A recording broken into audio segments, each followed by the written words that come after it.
Сәлем, достар. Бүгін біз қазақстандық танымал әзілкеш, актер және тележүргізуші Тұрсынбек Қабатовтың жеке өміріне қатысты соңғы жаңалықтар жайлы сөз қозғаймыз.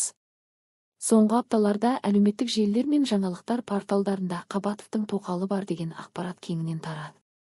Бұл жаңалық ел ішінде үлкен талқылауға себеп болды. Әртүрлі сайттарда жазылған деректерге сүйенсек, Тұрсынбектің тоқалы делініп жүрген қыз Қызылорда облысының тумасы.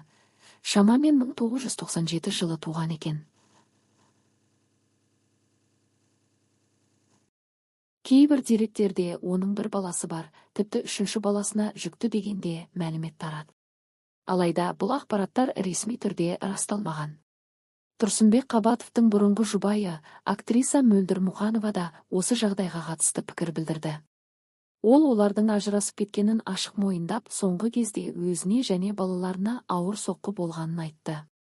Бірақ Мөлдір ханым тоқал туралы қауесетті нақты растаған жоқ. Ал Тұрсынбек Қабатов өз кезегінде бұл сөздердің бәрін жоққа шығарып, мен балаларыммен араласам, ешкімді блоктамадым, отбасыма жамандық тілемеймін деп мәлімдеді. Кей видеоларда әзілкештің қасында жүрген жас әйелдің бейнесі тарағанымен, бұл адамның кім екені нақты анықталмаған.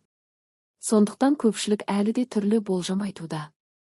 Тұрсынбек Қабатов қазақ эстрадасындағы ең танымал комиктердің бірі. Ол терісқақпай театры арқылы халыққа танылған, көптеген жобаларды жүргізіп, көрерменнің сүйіспеншілігіне бөленген тұлға. Сондықтан да оның жеке өміріндегі әр өзгеріс көпшіліктің назарынан тыс қалмай отыр. Қорыта айтқанда, әзірге Тұрсынбек Қабатовтың тоқалы туралы ақпарат ресми түрде дәлелденген жоқ. Әлеуметтік желідегі жазбалар мен видеолар тек жорамал деңгейінде. Өнер иесінің өзі де бұл жайында нақты мәлімдеме жасаған жоқ. Достар, сіз бұл жағдай туралы не ойлайсыз? Пікіріңізді төменге қалдырыңыз. Адал махаббат па, әлде жай ғана өсек пе? Арнаға жазылып, жаңа жаңалықтардан бірінші болып хабардар болыңыз.